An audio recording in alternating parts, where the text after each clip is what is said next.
Hey everyone, if we're meeting for the first time, my name is Vojchehoske and welcome to the Real Estate Classroom YouTube channel, where my mission is simple: to help you pass your real estate exam the first time. Real quick before we get started, give this video a thumbs up, hit that subscribe button, click on the little notification bell. I'm trying to get this channel to 100,000 subscribers so I can get my YouTube, my silver YouTube plaque. So anyways, today's video we're going to discuss, we're going to continue our series on key real estate vocabulary, words and terms. We're going to do 204 to 218 of 300. Every one of these terms evolve around valuations, key terms and principles that appraisers use. All right. So the first word we're going to discuss here, number 204, is what's an appraisal. Now, an appraisal is a document or a report that an appraiser generates to determine the value of a parcel of land. All right. Now, there's several different types of appraisal reports. We have the cost approach, we have income, we have sales comparison. That's for a different video. Just know that the appraisal is the actual report that's generated by the appraiser, and they determine the market value of the property. There are several reasons why we may need an appraisal. The most common, I believe, is probably if someone goes down to the bank to borrow money to buy a house, the bank wants to make sure that they're not borrowing more money than the property is actually worth. So they do an appraisal that establishes the market value of the property. But there are other reasons why we do appraisals, including divorce settlements, for insurance companies, estate, inheritance taxes, things like that, or maybe an assessed tax assessment. Maybe someone is protesting their real estate taxes. So there are numerous reasons why we may need to have an appraisal done. The next term is what we call highest and best use. A property can be appraised using one of two models. There is the present use value, and then there is the highest and best use value. And a lot of times the property type determines what type of which we're going to use, the present use or the highest and best use. Now, the definition of highest and best use is the reasonable, probable, and legal use of vacant land or improved property, which is physically possible, appropriately supported, financially feasible, and that the results is the highest value, or it results in the highest value. So let me just kind of give you a simplified explanation here. So let's say that I have a building and it's commercial and it's presently being used for or as a daycare. That is the present use value. But maybe we need to find out what the highest and best use is, because maybe whoever's buying it wants to have a taffy factory there.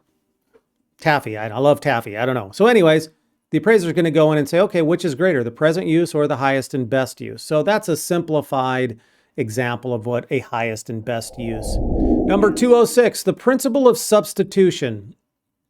It is a principle that is used in the sales comparison approach to value. That's a type of appraisal. Now, don't forget those AKAs, also known as the sales comparison approach, is many times referred to as a market data approach or a market data appraisal. It compares the cost of acquiring an equivalent substitute property that basically has the same use, utility, income, purpose, design, etc., and it compares it. So essentially this principle says, would you pay $200,000 for a house that you can have built for $150,000? All right. That is the principle of substitution. That is what the appraiser is going to determine. The principle of utility value, number 207, this is simple. The more people that it is useful to, the higher the utility value. It is that simple. The more people that find value in that property, the higher its utility value. Number 208, functional utility. This is the usefulness of a property to the needs of the occupant. Does the functional utility adequately provide the occupant for its intended purpose? So a home should, and basically the principle says that a home should generally provide adequate living conditions. It should have running water. It should have hot water. It should have electricity. And if it doesn't, then that lowers the value based on functional utility. 209, the principle of contribution. How does an improvement to a property affect the overall value? The worth or value of an improvement is what adds the value, all right? Not what the cost of that improvement was. So let me give you an example. You have a 4-season porch that you built onto your property. It's beautiful.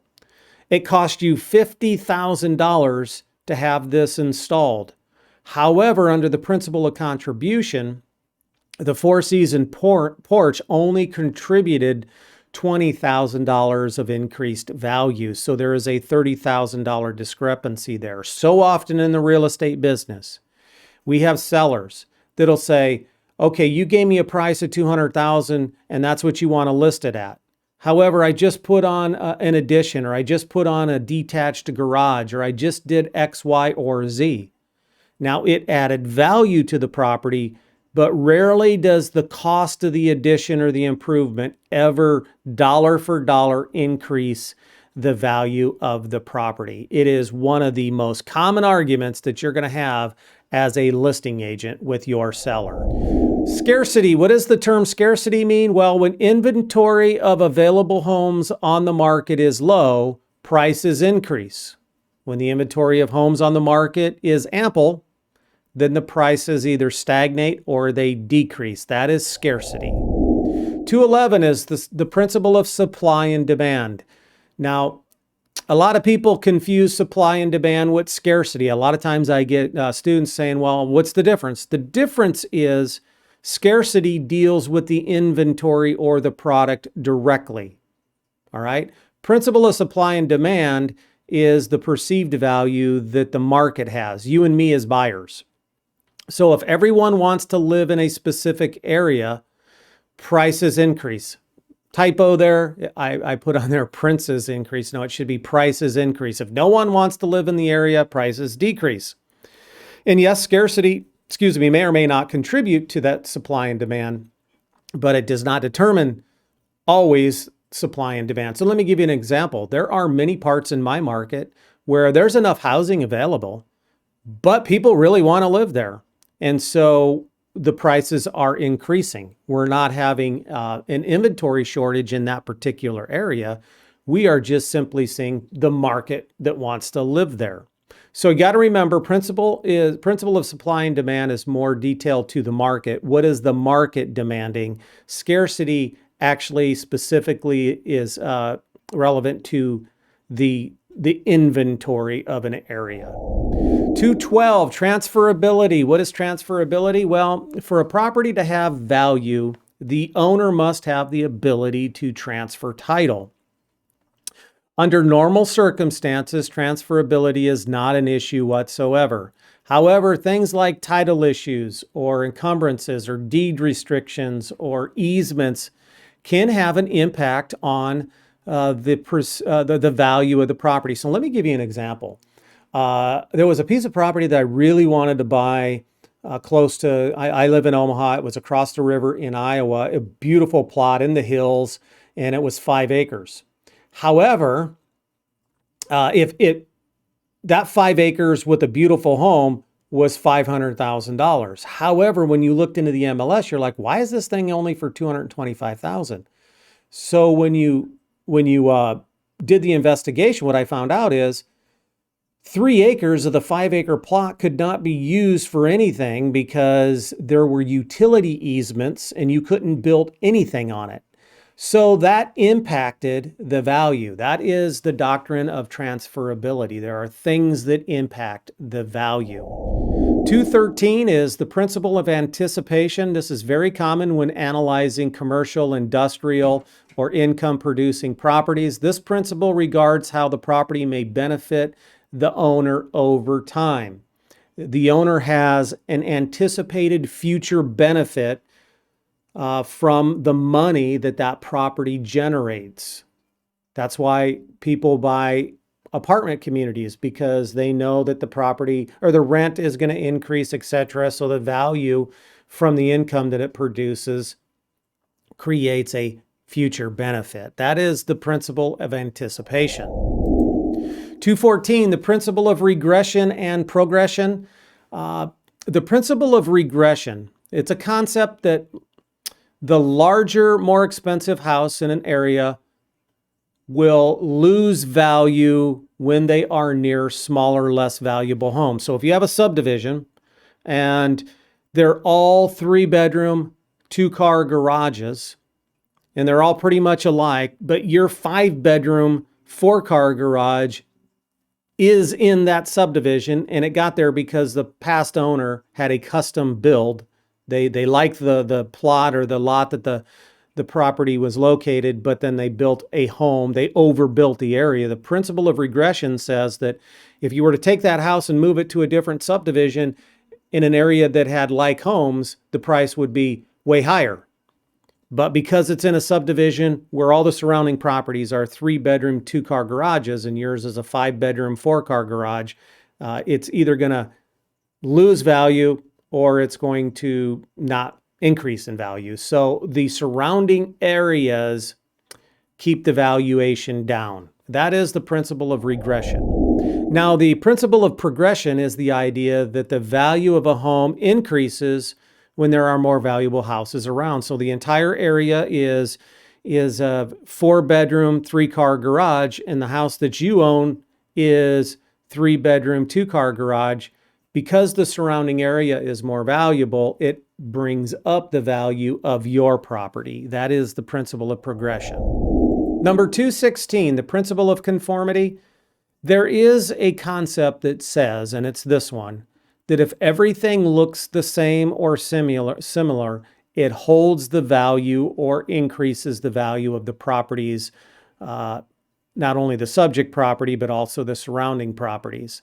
Homes that look alike hold their value better. That is this principle.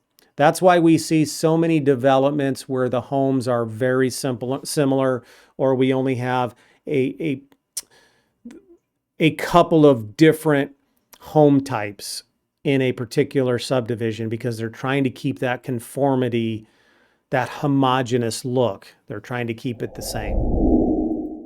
217 and 218, I have them on the same slide because one is dependent on the other. Assemblage is the act of merging 2 or more parcels of properties together with the specific intent to increase the plottage value.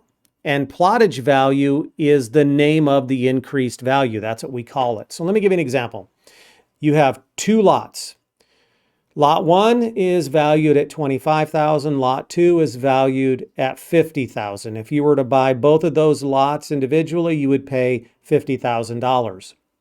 However, if you were to combine the 2 lots under one deed, now the value is $75,000. So we have a $25,000 increase in value.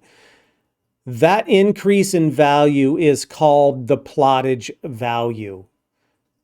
Assemblage and plottage value go hand in hand with one another. You can't have one without the other. So if you're going to continue studying, check out this video right here. If you have not subscribed, please do so. Click the little circle to my left, comments, questions down below. Thanks, everybody. See you in the next video.